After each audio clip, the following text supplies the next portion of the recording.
On this week's episode of the 40 Thrive podcast, if you're looking to feel thankful or deepen your gratitude practice, this is the episode for you.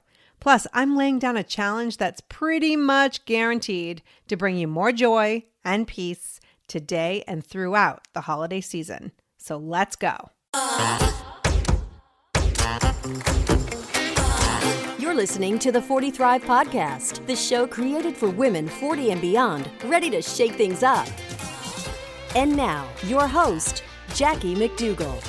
Welcome to another episode of the 40 Thrive podcast. We all know Thanksgiving is that day of the year that even the biggest curmudgeon is able to express his or her thanks. But did you know that it's scientifically proven that expressing gratitude, especially through writing, actually rewires our brain to feel more happiness? It's absolutely 100% true. I'll actually link to some studies in the show notes to prove it. Today, you'll meet writer and podcaster Nancy Davis Coe. She's the host of Midlife Mixtape, another cool podcast for women over 40. And she just so happens to have authored the brand spanking new book, The Thank You Project, Cultivating Happiness One Letter of Gratitude at a Time. It comes out officially on December 3rd, but if you're listening before that, go pre-order and it will arrive on publishing day. What a holiday treat. You deserve it, girl. Nancy chats with me today about the book, what it's done for her life, and how creating your own gratitude practice can be a total game changer. Today's the perfect time to get Nancy's book. So after you listen to the episode, head on over and get Nancy's book today. It is linked right here in the show notes. And before I hop into my interview with her, I want to express a little gratitude myself. Week after week, I record the 40 Thrive podcast with incredible guests who totally rock their expertise and experience. But behind the scenes, I don't do it alone. I want to share a huge thank you to my editor, Joe Chaffee. You are the most patient man in the world, next to my husband, of course. And to Lori Corrales Consulting, who does such an incredible job creating my social media assets and guiding me through the steps. I can't possibly go back to the way it was without you. Thank you, Lori. And to my podcast and life partner in crime, confidant, sometimes editor, and always truth teller, Jeff McDougall. I am so lucky to have your creative brilliance in the studio and your partnership in life. Happy 17th anniversary, baby. And to you, listen, I know you could be doing absolutely anything with your time right now. You've chosen to press play, and it means the world to me. Thank you, thank you, thank you. You are truly the reason I do the show, and I appreciate you more than you could possibly know. Okay, now that I've gushed over all the incredible players in this podcast game, it is time to hear from this week's guest, Nancy Davis Coe. I think you'll love this chat as much as I did. Nancy, welcome to the 40 Thrive podcast. Thank you so much for having me, Jackie. I really appreciate it. Sure. Well, I love not only highlighting women who are serving this demographic, women in midlife, but you caught me because I've worked a million years in promo, and your tagline, the years between being hip and breaking one, I was like, we're best friends. Well, my theory is if you don't laugh at that line, you're not going to enjoy my podcast or my blog anyway. So it's very self-selecting. Right? You're like, you're not my people if that's not funny to you. Exactly. And I'm comfortable with it, and you should be too. 100%. So tell me, how did you, you're a freelance writer. You've done so much in a variety of spaces. What made you decide that you wanted to focus on this area? Well, it went back to really, it was a formidable encounter with a security guard at a Vampire Weekend concert in 2011 or so. I'm not kidding. I have been a live concert fan my whole life. You know, I used to work in college. I was in my one student club that I did was where they would let you work backstage at the bands that came onto campus. So, you know, and it was the mid 80s. So it was just an amazing, a crew for New Order and Tracy Chapman, all these cool bands. Anyway, oh, that's cool. Yeah. And I always loved live music. I always went to concerts, and I went to a Vampire Weekend show. I guess it was 2013. And the bouncer asked me if I was just there to drop off my kids. And I was like, what? just happened. And I had been blogging a little bit before that. Was kind of mid-career switch. I'd worked in business initially, in international business, and I felt a real tug to do something more creative and move into writing. But that kind of crystallized for me that I was in a new phase of life. At that point, I was in my mid-40s. So that's when I decided I would name the blog Midlife Mixtape, and I would talk about what I called the mixtape of where we all, because first of all, if you're a Gen Xer, that's a really good artifact. Like, people know when you say mixtape, they understand Oh yeah. About, right? I was the queen of a mixtape. Like I think you were, Jackie. Everybody thinks they were the queen of the mixtape. But that's exactly it. And we were. Yeah. Because that was our love language, and it was how we processed the feelings that were hard to put into words. And I mean, I don't know about you, but I was a regular purveyor of mixtapes to boys I had a crush on. Let me have let me have OMD tell you how I feel. So if you leave. Well, that could just be the whole show. You and I just singing 80s songs. 100%. Yeah. So so I just started writing about, and people, this was in the heyday of mom blogging, and I always felt a little weird about that. My kids were older when I started writing, so I was not going to be writing about my two daughters in the way that a lot of people felt free to do with very young kids who were doing it in this space. But I thought it would be interesting to talk about just all those different things that we manage when we're in our years between being hip and breaking one, the aging parents and the kids getting older, and you're trying to sustain relationships with your friends and your loved ones. And so I consider myself a humor writer, and I hope that what I've written there is usually light and entertaining, but there's a lot of poignancy in what we are experiencing, and I try to reflect that too. And it's just been very helpful for me that's how I've figured out this phase as I go, by writing about it. I sometimes don't know how I feel about things until I sit and start trying to crystallize them into a blog post. And then I'm like, oh, that's my opinion. Now I get it. Right. And have you noticed that sometimes you'll look back maybe a couple of years and go, that's not my opinion now at all? I sometimes see progression. Yeah, I can see the stages of the progression of opinion, as we get smarter and older and learn more things. I think I look back more critically at the actual writing, because the more you do something, the better you get at it. So hopefully. So I look back and I'm like, that seems very, that post from 2014, I wouldn't write it the same way today, but this is something that comes up on the Midlife Mixtape podcast all the time. If you don't just give into the fact that you'll be better in 3 years than you are right now, which means that you might, you probably are going to be pretty bad at whatever it is you're starting right now, but you can't get better if you don't start. So it's something I think that's reassuring that comes up a lot of times on my podcast when I talk to guests, is they're glad they finally got off the dime and started something, even if it was imperfect at the time. Yes. And what I get often when I listen to your show is you and I, you're way cooler than I am with with your music background. And I again, everybody thinks that too. Like, everybody thinks everybody else is cooler than them, because I think you're cooler than me. And I'll take it. Yeah, let's just agree we're all cool. Yes, we're all cool.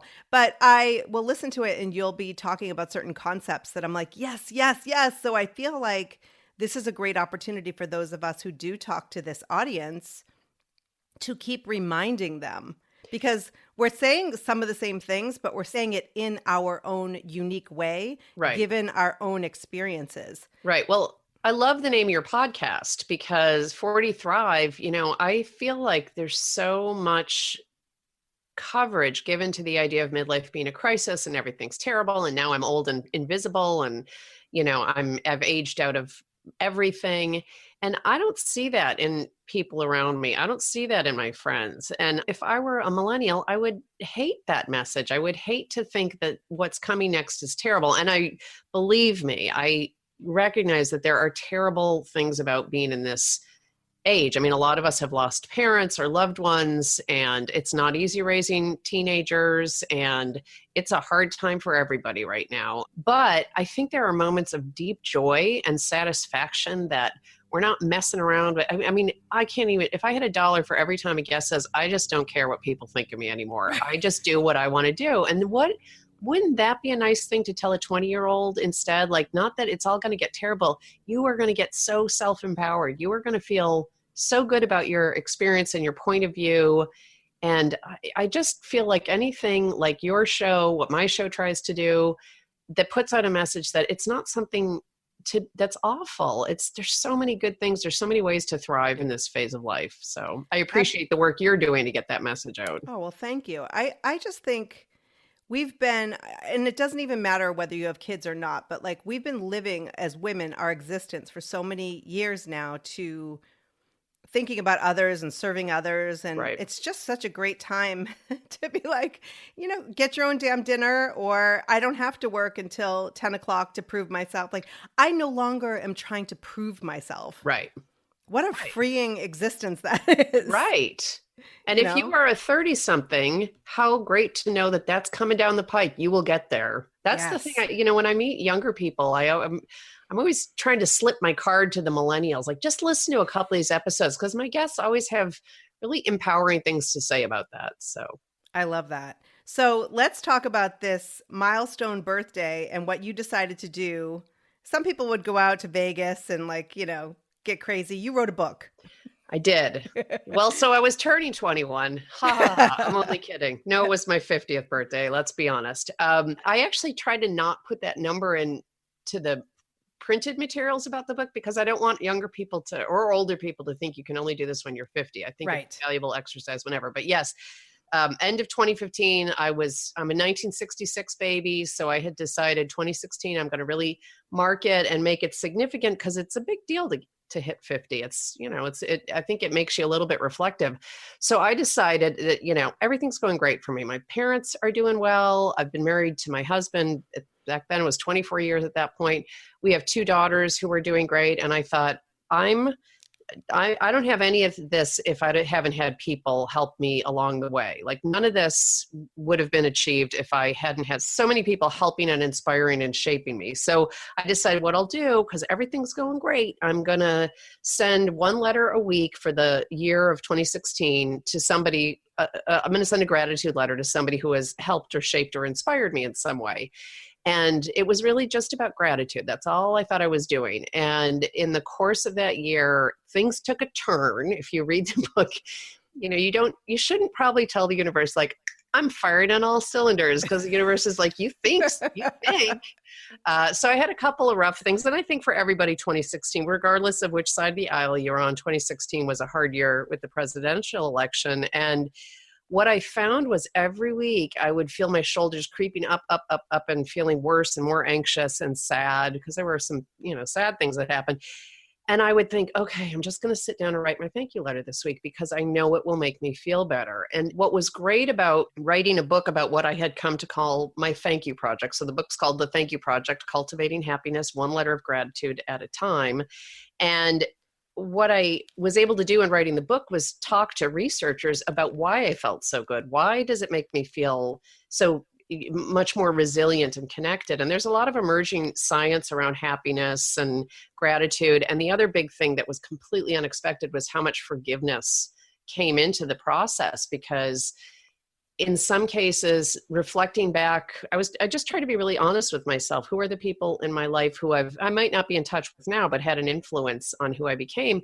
And there were a few people who I'm not in touch with, but I still felt I owed them a debt of thanks. And that required, in a few cases, forgiveness, because it was a relationship that had ended. It, ended not necessarily, it hadn't necessarily blown up, but it had ended. And so it was very freeing when I figured out that I could get all these benefits of gratitude and happiness and I didn't have to send the letters.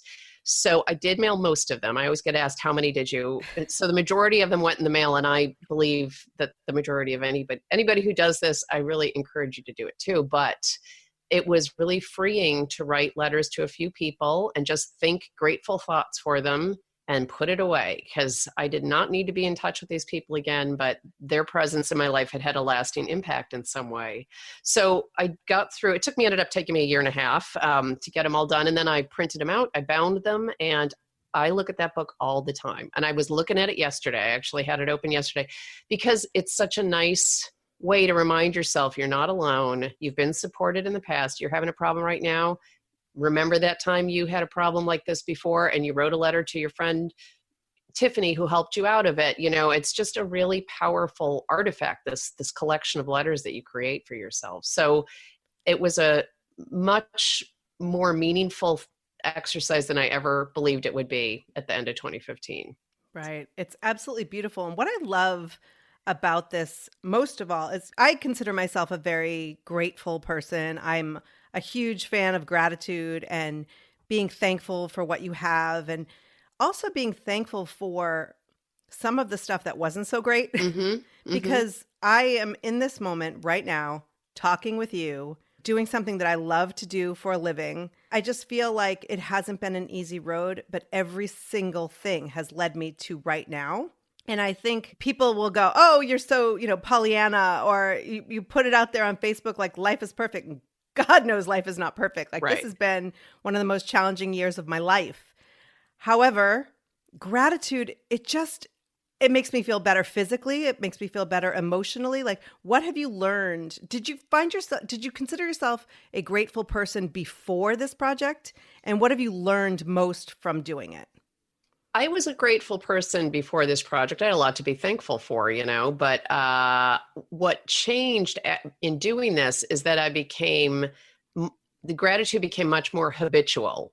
So to come up with 50 people to write about and to fill a page for each of those people, and I should say, at some point, I just went completely off the rails and I was like, it's not just people who shape me, it's places, it's concepts, it's the live concert industry. So by the end, because it does make you physically feel better, and there's the research is in the book about what the physiological response is and how it changes the wiring of your brain a little bit to give you a bias for happiness. But to come back to that point, just to be able to fill a page with things that you're thankful for somebody forces you to spend, in my case, a week, because I did them once a week. I would just think about that person all week. Just what did my sister do? How has my sister helped me? And just thinking these thoughts about what somebody had done that had positively impacted me became habitual. So, I spent a year, and as I say in the book, I actually, now I still write it. I'm still writing these letters, because they work so well. It just puts you in a habit of looking for the good in people. And I think that is really powerful. And I think it also helps. In my case, I've always had very high standards for my friends. I get disappointed. I've always gotten disappointed easily. Like, this friend didn't come through for me in this situation or this situation. And in writing the letters, particularly to my friends, I would realize, oh, well, that's not her gift. Like, she's not the person who's going to come by and drop off a casserole, but she will edit my resume for me, and she will call a headhunter for me. And I sort of, first of all, started to realize that anything that I perceived as a flaw in a friendship that I had was probably buried under a mountain of other good stuff that they'd done for me. And it also made me very efficient. I would be like, okay, well, this is the friend who I call to go to concerts with, but this is the friend I call when I'm worried about my parenting style. And then this is the friend I call when I can't figure out where to submit an essay. And so it made me, I think, more efficient at not just valuing my friendships, but also understanding, well, I guess that's it. Like, understanding what the value is in my various friendships. And I like that part of it. Absolutely. Because I think that will make us miserable at times, expecting certain behaviors from people who are never going to, and it's not even their fault. But we're like, why isn't she or he like this? And it's like, well, they would never were. Why are you? Right. And by the way, we're not perfect either. So we're probably letting our friends down left and right if we're being held to the same standards that we hold other people to. Exactly. So did you find that when you were writing this, you talk about forgiveness? Were there certain people in the book that you thought before this, like, I'll never forgive that person, and you actually feel a little bit more forgiveness toward them? Yeah, absolutely. There was two, I think, and not surprisingly, these are letters I didn't send, but there was one case where it was a guy who dumped me in college. I liked him so much, and he was like, not having it. And I always, first of all, was humiliated because I didn't give up easily. I really pulled out the dog and pony show to keep him interested. And the mixtapes. Yeah, exactly. Did he? Yes, I'm pretty sure I gave him a mixtape. What a waste of my talent. But But in thinking about him in particular, I thought, well, he was because he was kind of perfect. I'm imagining he probably is still kind of perfect, but it was eye-opening to me because I thought, oh, there are perfect guys in the world, like moving in the world, not just on the movie screen. Like they are actually out there.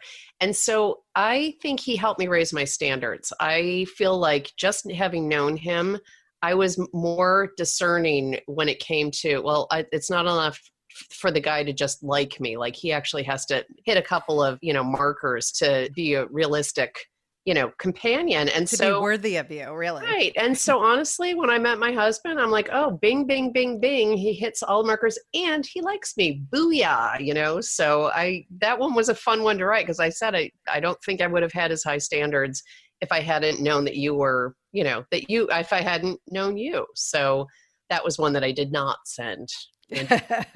He'll read the book. Maybe he'll I doubt it. I No? doubt it. I think I was out of his brain pan. The minute he was finally able to extricate himself, he was like, that, moving on. Hilarious. If somebody could write you a letter of gratitude about reading this book and what they got from it, what would you want it to say? I have to say, I have been, because it's terrifying to put your work out into the world. This is my third book, but it's my first published book. So come on over to my library of one copy of each of the first two books. So it's a funny period right now because people are reading it who I don't know. And I'm seeing reviews pop up on Amazon from people I don't know who have gotten advanced copies in one way or the other. And it's kind of terrifying, but I have to say there was a review the other day that made me cry. And I kept a screenshot of it because this says exactly what I want people to get out of it. Of course, I've shut my phone off, so that's going to be difficult to do.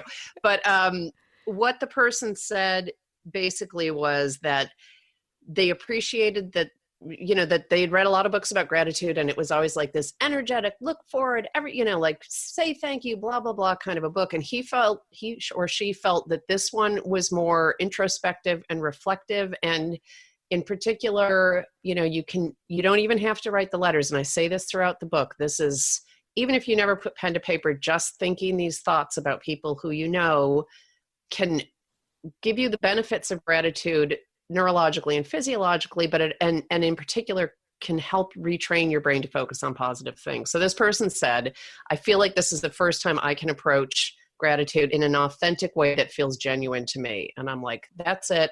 I don't have to sell any more books, although I'd like to, so please buy it. But, that's what I want. I want people to feel really reflected in the book and feel motivated, but not harangued, because I don't think I hate reading books where they're like, well, you have to do X, Y, and Z. So throughout the whole book, I just keep saying, this is what I did. I tried to interview a few other people who have done something similar to give examples of how you might approach it from a different angle. But really, I just want people to feel motivated to think about what are the things in their lives to be grateful for, because I think just doing that, you're already feeling better than you were 20 minutes ago before you did that. Absolutely. And I challenge my listeners to put pen to paper and not necessarily type it out, but I love that pen to paper feel. I don't care if it's a paragraph. Just choose someone or something, a place, a moment. Just writing a little bit of gratitude down it's just transforming. One of the pieces of research that I loved was how impactful that paragraph can be on the person who gets it. So these social scientists did a study trying to assess the impact of gratitude letters on the recipients. And they found out that the writers of the letters consistently overestimated how awkward it would feel, underestimated how positive their recipients would feel, and underestimated how much it would kind of strengthen the relationship. And so in my early rounds of editing, I had a few people read it who said, weren't you ever uncomfortable? Didn't you feel like somebody was going to get a letter and say, who is this? What do you mean I changed your life? I don't even remember. I don't even know who you are. And I'm a very gregarious, talkative, optimistic person. I don't know if that's come through in the podcast so far, but I was like, no, it never occurred to me. Maybe I should have. But then I talked to all these other people who I include in the book about their own experience writing the letters. And first of all, as I say, you don't have to send the letter. If you think it's going to make you feel uncomfortable, that's a good one to not send. But in every single case that I had, and in all these other people I talked to, it was positive. The recipient was so happy. And, in my case, some people wrote me back. Some people just gave me a hug. I got a text, something like that. It was a real range of responses, but nobody was mad that I wrote them a thank you letter. And I have a few friends who tell me that they keep it in their nightstand drawer. They pull it out and reread it. And I mean, I wrote these letters now 3-4 years ago. Somebody told me this week that she still looks at the letter I sent her. And I just think at a time when people are so isolated, we're all connected all the time and yet nobody's talking to each other. Yeah. And to have this physical artifact of a letter versus an email or a text, a letter that spells it all out, why you are valued in somebody else's life. I mean, what a freaking gift to give somebody. That is like armor. That is really a helpful way to move through the world. Right. And I think at a time where we're all expressing, or many of us are expressing our opinions 24/7, Right. On a computer or in some form that's really not productive. I mean, this whole idea is making a huge impact on my heart because I know that there are things in my life that I've been through that I'm actually looking forward to writing these people a letter. Whether I mail it Right, or whether not you is mail a it or whole not, other story. right. It doesn't matter. It's just the energy that we're, to get a little woo-woo, like the more grateful energy we can put out in the world, whether it's like received by someone or not, Right. the better off we all are. And I love that you're doing this. As I said to the guy who dumped me in the letter that I didn't send him, you're never going to know I wrote this, but maybe you'll get a really good parking spot today. It's just karma. I think it's a real thing. Perfect. So before I let you go, Nancy, I ask all of my guests, what does it mean to you to 40 thrive? Well, I have to look backward now because I'm 50 thriving. But as you know, and as everybody who listens knows, 40s for me, it's not about being in your 40s. It's about 40 being the beginning. Yeah. It's like birth. It's like, I remember when my mother turned 40 and my dad threw her a party and it was like, life begins at 40, all of the, right. All the party favors. And I was like, that is so stupid. And now I'm like, yes, it does. Yeah.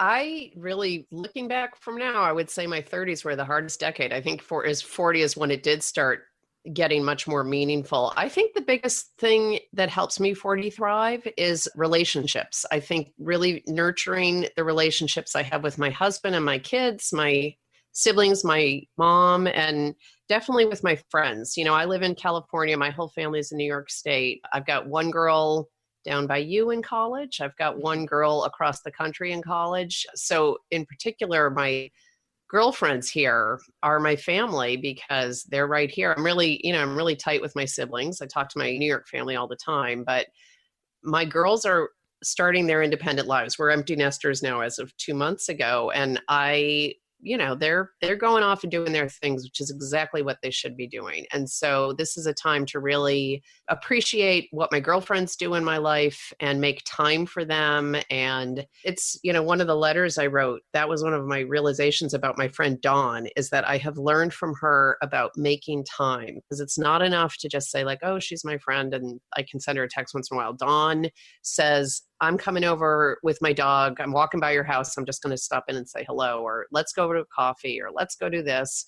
And I'm trying to really prioritize that because I can see it makes me feel connected. And I have a group of kick-ass girlfriends. They're all social justice minded. They're all really loving people. They're warriors. And I love being part of that group. And I know that I'm a better person because of it. So.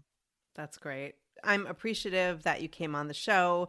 I will absolutely link, obviously, to the book in the show notes. Everyone needs to go out. By the way, I should say this. If anybody is listening to this on December 5th and you're in the Bay Area, I will be DJing at the Cat Club on Folsom Street. I will be signing books when I'm not DJing, but that was something I started doing in my 50s. I started DJing at this 80s alternative nightclub. So come on up, Jackie. Oh my gosh. Drive up. I'm on my way. That's amazing. And the fact is, I guess I wasn't the queen of mixtapes because you're DJing now. So you're the queen of mixtapes. I am not the queen of DJing. That must be said. I don't do it often. And every single time, the guys at the Cat Club, even when I'm not there, you guys, if you're in the Bay Area, should go check it out. If you like really good 80s dance music, it's not cheesy. It's really good. And the guys there are wonderful. And they're so sweet to me. They're like, yeah, come on in and DJ. And every time I stand up there in the booth with the real DJ and I'm like, like, what buttons do I push again? I'm panicking. And then by the third song, I'm like, you can go get a cigarette. I'm fine. I got it now. I only do it twice a year, so I haven't gotten enough practice to get really good at it. But that's perfect. A perfect example of women over 40 and in our 40s and 50s, 60s is that like we may not know how to do something, but just show us how, right, and then leave us alone. Exactly. Don't need a lot of mansplaining, just a little mansplaining right in the beginning. Mini mansplaining. Mini mansplaining. Damon's so cool. He does it in a respectful way. So December 5th, I'll be there with my Sharpie. Come bring your book. Awesome. So get the book. And also I invite you, Nancy, to come into our 40 Thrive Facebook group because I am laying down a challenge as far as this thank you project. And I just want to continue the momentum of this feeling, especially now that we're in the holiday season. It's like, what a great opportunity to step away from all that craziness, right, and just realign and ground yourself with a little bit of gratitude. That's great. I will join it as soon as I fire the computer back up. Awesome. Thank you. Great talking with you, Jackie. Thank you so much.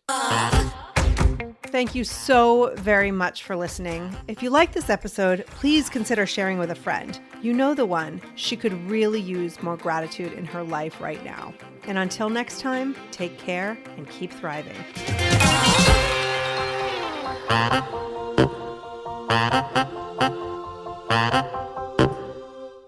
Spring has sprung, and with the change of seasons, sometimes comes an increase in vitality. If you're feeling in the mood for a little more personal time, may I suggest Coconut. Coconut is all about providing clean and natural ingredients when you're enjoying your most intimate moments, with or without a partner. Naturally safe products developed by people who are obsessed with quality. Get 15% off with promo code GROWNASS at grownasswoman.guide/Coconut. That's 15% off with promo code GROWNASS at grownasswoman.guide/Coconut.